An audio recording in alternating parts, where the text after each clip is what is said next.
Hey, what's up? I'm Chuck D right here in beautiful New Orleans, Louisiana. Yo, bring that beat back. Was I was out here speaking at Xavier University. Big up to everybody at Xavier. Fantastic city, unbelievable people, great school. I spoke out here over the last 23 years. I've been speaking in colleges and all kinds of places, like from juvenile detention centers to jails to high schools, but really universities and colleges are my thing. So I was out here at Xavier, so big up to them. I salute collegians because in this country there's not enough props given to collegians, and so therefore, you know, the minds is what's going to be able to be helpful for us to go forward as a people. And culture is that thing that brings us all together, so why not culture being a great galvanizing force to help that accomplish its goal. And especially hip-hop culture, which is all around the world. Beautiful New Orleans, Louisiana, where I've been coming down here for the last 27 years. A whole bunch of great feelings, playing the Dome, playing Municipal Auditorium, playing the State Theater, the Sanger, plenty of places and parks and UNO, playing LSU, and also being able to be helpful to the people in mind, body, and spirit, especially during that great big displacement during Hurricane Katrina. Least we not forget. Anyway, you'll bring that beat back episode. I'm bringing you this interview with the one and only Boots Riley of the Coup. I actually talked to him one-on-one during this festival that we played up in the Bay Area, Treasure Island Fest, not too long ago. So this is You'll Bring That Beat Back, Chuck D with Boots Riley of the Coup. And he tells a very interesting story that you all should check out as well. Yo, bring that beat back right here on RSTV, RapStation.com. The world's loudest rap, radio, and video internet network. Let me press this button. Chuck D right here, RapStation.com with my man, the legend, you know, getting his fro together, Boots Riley, the classic material. Thanks for having me right here. The coup is the coup in effect. I've been a fan of yours since I didn't even know who Public Enemy was. I just saw the picture, and I was like, they got berets and they got glasses. This better be good.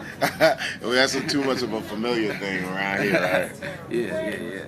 So we here at the Treasure Island Festival, and I'm just bugging out, like, just the scene between, you know, in the bay, between the two bridges, underneath one of the bridges, you know, right around, you know, your neck of the woods, and you can stop the show. This is, I should have said this on stage, but this is first time I've been here in about 20 years. And 20 years ago, the case was, 20 years ago when I came here, I got 16 M16s pull out on me when this was a naval base. What? Yeah. You was performing it or just what happened was is that we would we were always we were recording Genocide and Juice, and we would always do the cheap midnight to 8 things in San Francisco. You know, at night in the studio, and we drive back. We had I had a Delmont 88, and so we could fit 10 people in there. Okay. And you know, people that was at the studio and people that were just hanging out or whatever.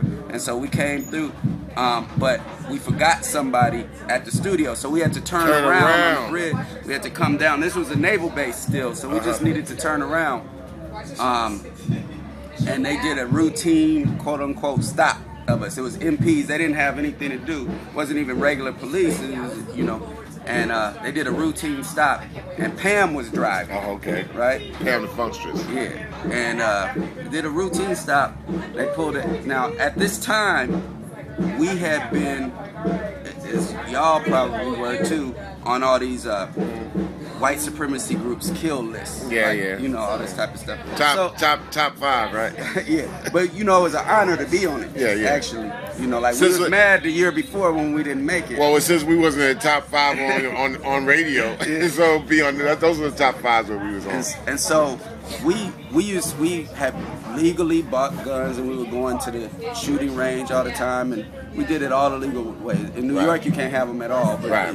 You know, but we had those anyway, and it's not uncommon for you to go in the countryside in California and see a redneck with a shotgun on the back of his car. Anyway, so shooting avocado trees on the back. So the legal way to carry it is to have it unloaded in a lock case in the trunk, and that's legal. So that's what I had.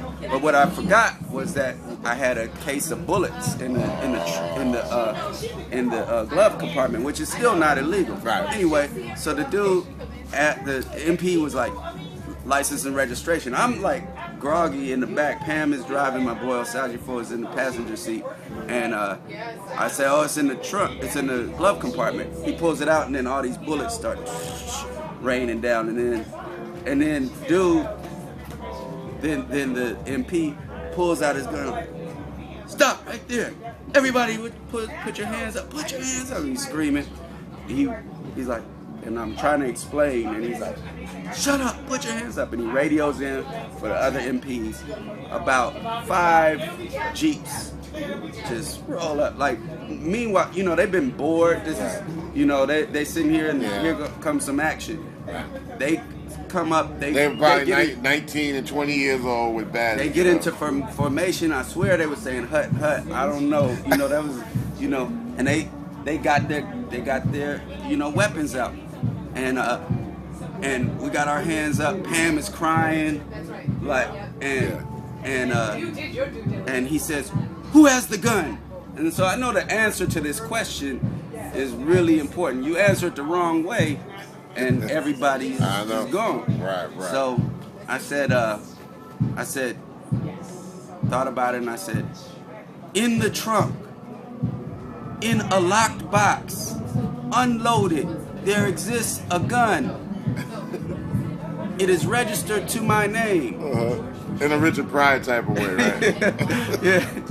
And they were like, then they were all yelling like something I couldn't understand, but they were screaming. The other MPs, they were screaming something, and they were getting hyped, and it was crazy. And he was like, "You get out! You get out!" And so I was like, "Okay." I got out of the.